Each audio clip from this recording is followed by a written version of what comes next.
Selamat siang pemirsa setia SV News. Kembali lagi bersama saya Narofina Ramadhani selama beberapa menit ke depan.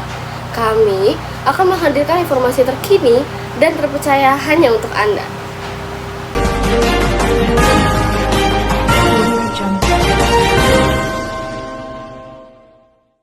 Informasi yang pertama, telah terjadi kebakaran di sebuah bengkel yang berada di Jakarta Timur pada hari Minggu, tanggal 2 Juni 2024. Sekitar pukul 8 malam, kami melaporkan secara langsung dari lokasi kejadian. Untuk rekan kami yang berada di sana, Salsabila, bagaimana tepatnya situasi di sana? Terima kasih Naura, selamat siang pemirsa. Saat ini saya sedang berada di lokasi kejadian di mana telah terjadi kebakaran di sebuah bengkel di Jalan Swadaya, Pondok Rangon, Cipayung, Jakarta Timur. Kebakaran diduga akibat adanya percikan api yang mengenai bensin di bengkel tersebut. Seperti inilah kondisi terkini dari lokasi kejadian. Diduga api berasal dari bagian depan bengkel dan menyambar ke bagian belakang bangunan tersebut. Luas area yang terbakar sekitar kurang lebih 2 kali 5 meter. Inilah puing-puing yang tersisa dari kebakaran tadi malam. Tempat ini memang didominasi oleh bahan-bahan yang mudah terbakar seperti bensin, oli, ban, kayu, dan masih banyak lagi. Selain itu, terdapat banyak kabel listrik di depan bangunan tersebut, sehingga menyebabkan api semakin membesar dan sulit untuk dipadamkan, dengan kerugian material ditaksir mencapai 30 juta rupiah. Apanya lagi nuang bensin, pas nuang bensin, bininya lagi main HP duduk kok. Pas bawa apaan itu biru, kayak ular jalan. Beruntungnya, tidak ada korban jiwa dalam kejadian ini, karena keluarga berhasil keluar melalui pintu belakang dari bengkel tersebut. Namun, pemilik bengkel, Jatendra Irianto, mengalami luka bakar yang cukup parah dan langsung dilarikan ke rumah sakit terdekat untuk mendapatkan pengobatan. Sementara itu, tim pemadam kebakaran Kelurahan Pondok Rangon bergerak cepat dengan mengerahkan 4 unit mobil damkar dan 20 personel ke lokasi kejadian. Dan api berhasil dipadamkan dengan menggunakan foam untuk melapisi bahan bakar terlebih dahulu, baru setelah itu dengan menggunakan air. 4 menit kita sampai ke lokasi, karena nggak jauh dari pos Al-Hamid ke lokasi itu, nggak jauh dari ke lokasi kebakaran. Nah, untuk proses pemadamannya, kita selesai itu dilokalisir itu jam 8 tuh Kak. Nah, terus proses selesai pemadaman 20.16. Berkat respon cepat dari tim pemadam kebakaran, api dapat dipadamkan dengan cepat sehingga tidak merambat ke bangunan lainnya yang berada di sekitar lokasi kejadian. Saya Salsabila Ridwan, sekian informasi yang dapat saya sampaikan. Kembali ke studio.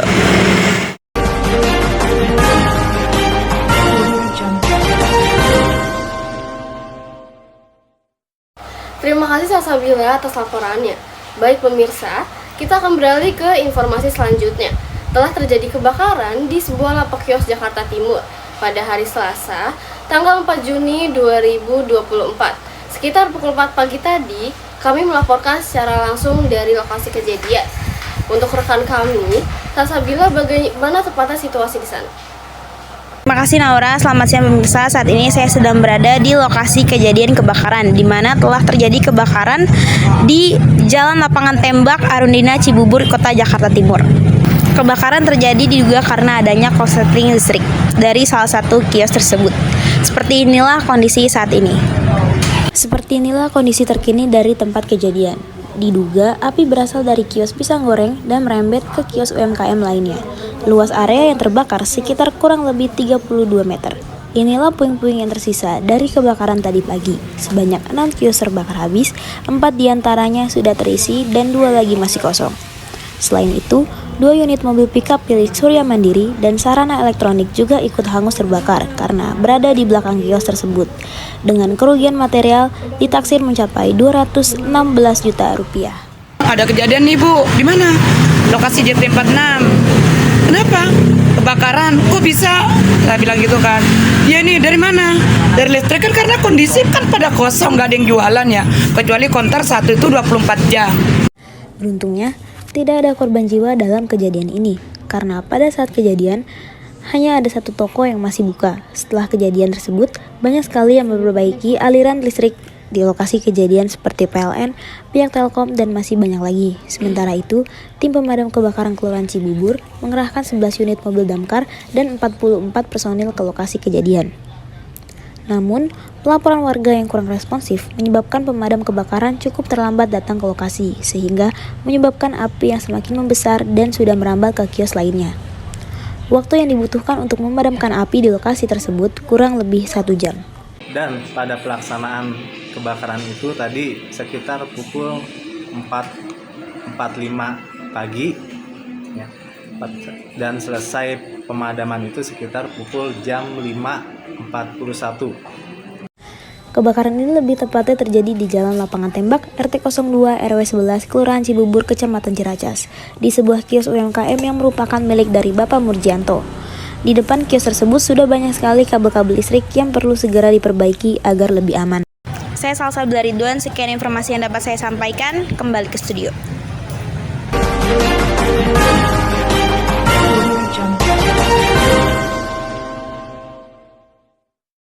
Terima kasih Salsabila atas laporannya. Baik pemirsa, kita akan beralih ke informasi selanjutnya. Telah ditemukan seorang mayat laki-laki di salah satu toko pakaian yang berada di Sukabumi pada hari Jumat 3 Mei 2024. Sekitar pukul 9 pagi, kami akan melaporkan secara langsung dari lokasi kejadian. Untuk rekan kami yang berada di sana, Naswa, bagaimana tepatnya situasi di sana? Baik, terima kasih Naura. Selamat pagi pemirsa. Saat ini saya sedang berada di tempat kejadian perkara, yaitu di Jalan Ahmad Yani, Kecamatan Cikole, Kota Sukabumi. Menurut keterangan saksi, diduga telah ditemukan mayat di salah satu toko pakaian yang berada di sini. Untuk sementara, masih belum diketahui penyebab dari kejadian tersebut. Namun, kasus ini sudah ditangani oleh pihak kepolisian dan tenaga kesehatan sekitar. Menurut keterangan saksi, korban adalah seorang karyawan laki-laki yang berusia 50 tahun dan merupakan orang kepercayaan dari pemilik toko. Diduga kejadian tersebut terjadi ketika menjelang waktu subuh. Setelah ditemukan, korban langsung dibawa ke rumah sakit oleh Polsek Kecamatan Cikole. Tadi pagi saya ke sini, biasanya pagi-pagi kan dia udah buka jam 8. Saya kan nitip malam ini, jam pagi saya kan bantu dia. Saya curiga, kenapa ini nggak dia buka hingga setengah 9. Makanya saya minjem tangga. Waktu saya manjat, buka pintu. Waktu sudah naik di kamar mandi. Di kamar mandi, saya batunya udah meninggal. Sementara itu, menurut keterangan dari KSPKT 3 Polsek Cikole, korban yang meninggal adalah Pak SE. Perlu diketahui bahwa SE baru 3 hari menjalankan tugasnya di toko tersebut, dan sebelumnya memang sudah pernah dirawat di rumah sakit. Setelah diadakan pemeriksaan juga, pihak keluarga korban juga memang sudah memaklumi bahwa memang si bapaknya itu, korban SE ini memang sudah punya riwayat penyakit kronis. Saya Naswa Ridwan, sekian informasi yang bisa saya sampaikan. Saya kembalikan ke studio.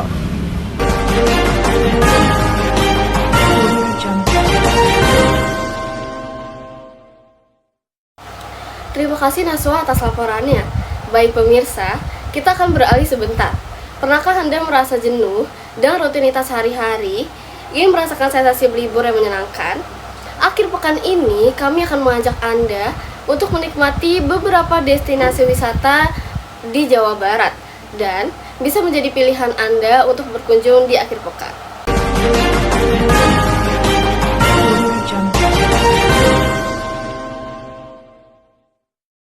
Bogor tidak pernah kehabisan akan tempat wisatanya.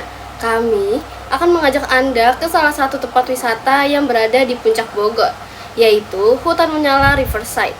Bayangkan, Anda berjalan di tengah hutan yang berkilau dengan cahaya yang indah. Penasaran seperti apa keindahannya? Mari kita simak bersama.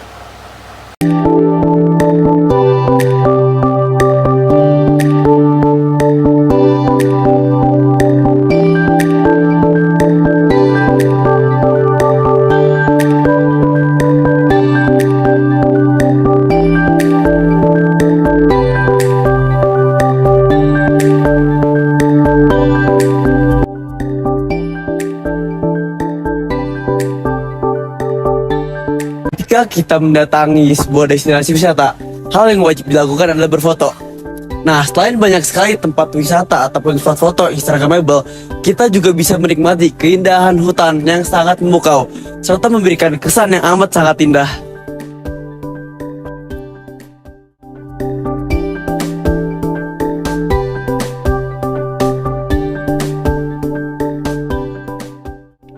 Dikenal sebagai Cimory Riverside, wisata ini mengubah suasana pada malam hari dengan lampu-lampu yang ikonik, batu berwarna-warni, dan lampu yang mematulkan warna pada pohon-pohon sekitar. Semuanya menjadi favorit bagi pecinta Instagram yang mencari spot foto menakjubkan. Terletak di dalam Dairyland Riverside, Jalan Raya Puncak Gadong nomor 435, Lewi Malang, Kecamatan Cisarua, Kabupaten Bogor, Jawa Barat. Taunya tuh dari Instagram, terus banyak kan. Awalnya kan taunya cuma ya pagi-pagi gitu doang kan, kayak yang biasa-biasa aja. Terus ternyata ada yang hutan menyalanya ini baru tahu juga gitu. Harga tiket masuknya juga sangat terjangkau, mulai dari 20 ribuan sampai dengan 60 ribu saja. Wisata ini buka setiap hari dan dimulai pukul 5 sore hingga jam 8 malam.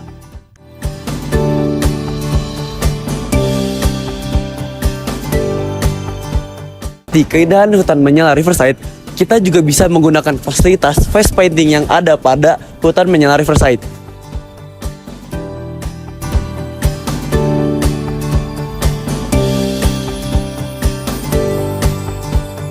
Kalau menurut saya istimewanya karena mungkin ada restoran juga ya, terus kayak misal ada oleh-oleh, jadi menurut saya akomodasinya itu atau fasilitasnya itu lumayan lengkap, jadi bisa mendukung lah, kayak lumayan udah bagus. Hutan Menyala Riverside menawarkan berbagai macam aktivitas yang menarik yang dapat dilakukan, seperti aktivitas face painting, serta memberi makan berbagai macam hewan yang berada di sini. Harga tiketnya juga termasuk sangat terjangkau, karena mulai dari 20.000 sampai dengan 60.000 aja. Wisata ini buka setiap hari, dan dimulai pukul 5 sore hingga jam 8 malam.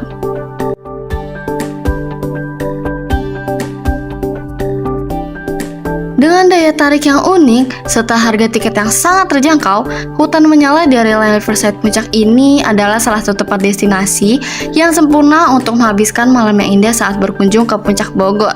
Nah, jadi tunggu apa lagi? Langsung ajak keluarga atau teman-teman kamu untuk menikmati keindahan dari Hutan Menyala di Dairyland Riverside Puncak.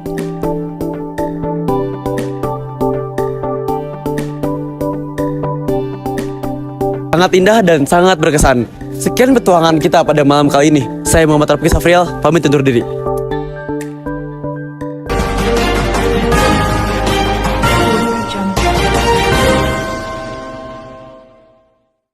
Selanjutnya, kami akan mengajak Anda ke salah satu kampung tertua yang berada di Bogor, yaitu Kampung Budaya Sindang Barang.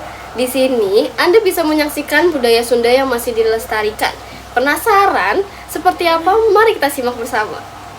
Kampung Budaya Sindang Barang merupakan salah satu kampung adat tertua yang terletak di Desa Pasiori, Kecamatan Taman Sari, Kabupaten Bogor, Jawa Barat. Dahulu tempat ini merupakan sebuah kerajaan bernama Sindang Barang, yang kemudian diubah menjadi Kampung Adat Sindang Barang yang memiliki titik pusat di situs Sumur Jalatunda, Taman Sri Baginda. Menjadi salah satu kawasan penting bagi kesepuhan Sunda, sebagai sebuah kampung adat tentu memiliki larangannya tersendiri. Maka dari itu, sekarang tempat ini dikenal sebagai Kampung Budaya Sindang Barang, yang berbeda dengan kampung adat lainnya, memiliki tujuan untuk menyajikan budaya luhur Sunda agar bisa lebih dikenal oleh masyarakat luas.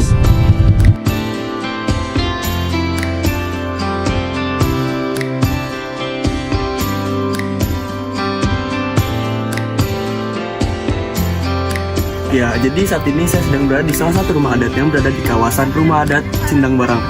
Yuk. Dalam upaya melestarikan budaya, masyarakat setempat membuat replika rumah adat sebagai sarana edukasi dan wisata budaya.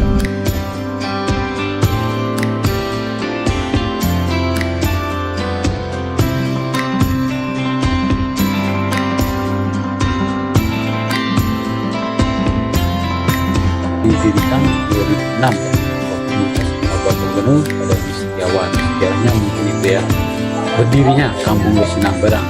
Ini kan replika ya, replika dari zaman kerajaan Kampung Adat. Memang bangunannya seperti ini ya. Cuman untuk sekarang ya bedanya ini memang kampung budaya, tapi nggak ada penghuninya lalu ya ini dengan penghuni.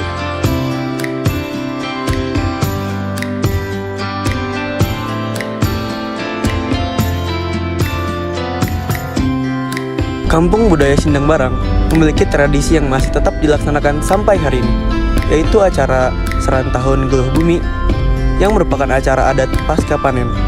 Biasa dilakukan oleh masyarakat suku Sunda.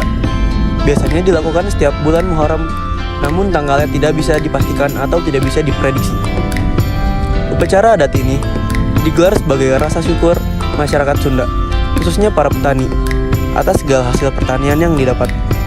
Sembari berdoa dan berharap hasil panen di tahun yang akan datang dapat meningkat.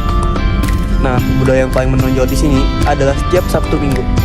Anak-anak di kampung ini selalu mengadakan acara latihan tari jaipong.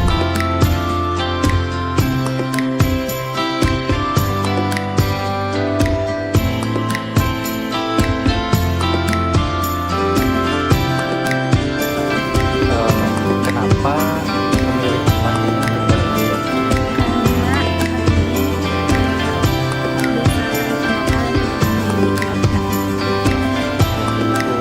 Tempat ini sangat menarik.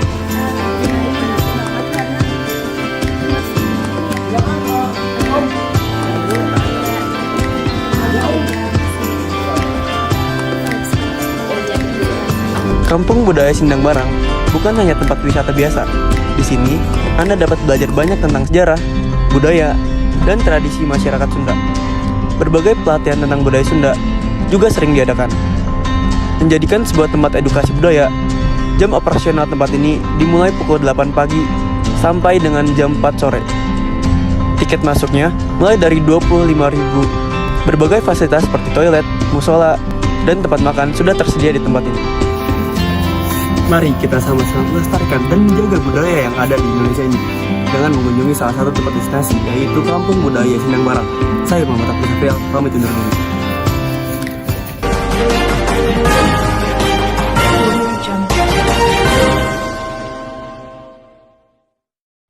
Destinasi wisata alam terbuka yang berkonsep pertanian juga bisa menjadi pilihan Anda untuk berkunjung. Kami akan mengajak Anda mengunjungi kebun stroberi Pangleseran yang berada di Sukabumi. Penasaran seperti apa keindahannya? Mari kita simak bersama.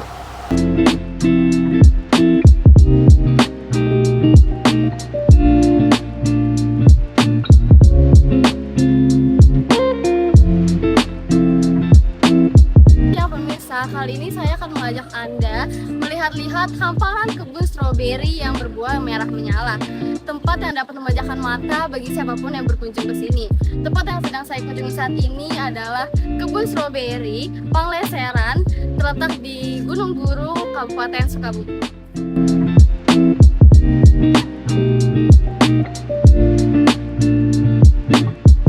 Tempat ini beroperasi setiap hari, mulai dari pukul 6 pagi sampai dengan jam 12 siang.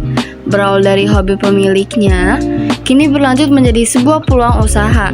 Jika biasanya stroberi ditemukan di dataran tinggi seperti di gunung, tempat agrowisata ini berada di dataran rendah yang bersuhu panas, sehingga harus dengan perawatan yang khusus, seperti hanya membuka tempat ini sampai dengan pukul 12 siang, karena cuaca yang terlalu panas akan membuat tanaman rusak. Selain itu, harus melakukan penyiraman setiap hari supaya kebutuhan airnya tercukupi dengan baik. Kekurangan dari stroberi di daratan rendah adalah ukuran buahnya yang tidak sebesar di daratan tinggi. Hal tersebut disebabkan oleh faktor suhu yang menyebabkan stroberi menjadi cepat merah.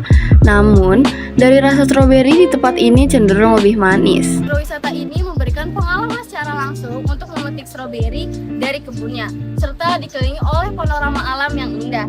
Tidak hanya memetik stroberi secara langsung, mereka juga memberikan sebuah edukasi dengan memberitahu budidaya tentang stroberi itu sendiri. Di kebun saya ada 5 jenis stroberi.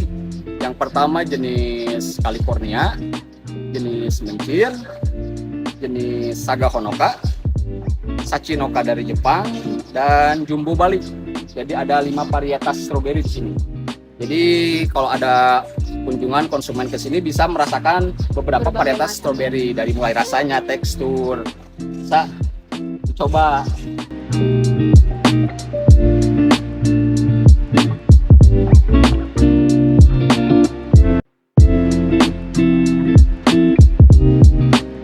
Dalam budidaya tanaman ini, biasanya dilakukan pada pagi hari.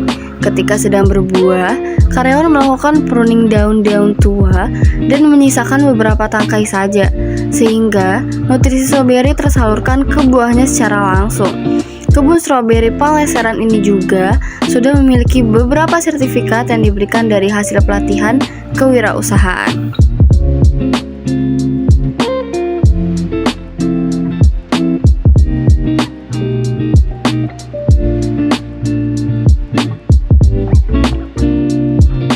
Ketika pengunjung sedang memetik buah di kebun stroberi Panglesseran ini, maka mereka bisa langsung membuat minuman jus yang sehat. Kebun ini adalah salah satu alternatif yang sangat cocok jika Anda tidak ingin pergi jauh dan hanya ingin membawa keluarga untuk sekedar memetik buah ataupun beraktivitas di luar. Karena hanya tempat ini yang berada di dataran rendah, Anda bisa langsung membeli hasil stroberi yang sudah dipetik mulai dari 20.000 sampai dengan 80.000 saja, tergantung dengan kebutuhannya. Gimana Premisa? Apakah Anda siap untuk bersenang-senang sambil belajar tentang budidaya stroberi? Nah, Taman Stroberi Panglesseran adalah jawabannya. Mereka siap untuk menanti kegiatan-kegiatan menarik lainnya. Saya, Naura Fenia Ramadhani, pamit undur diri.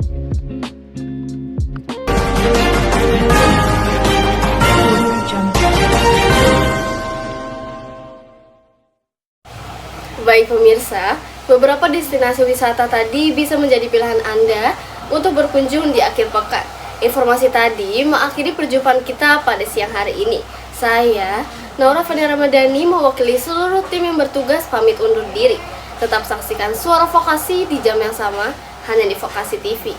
Selamat siang, selamat beraktivitas, dan sampai jumpa.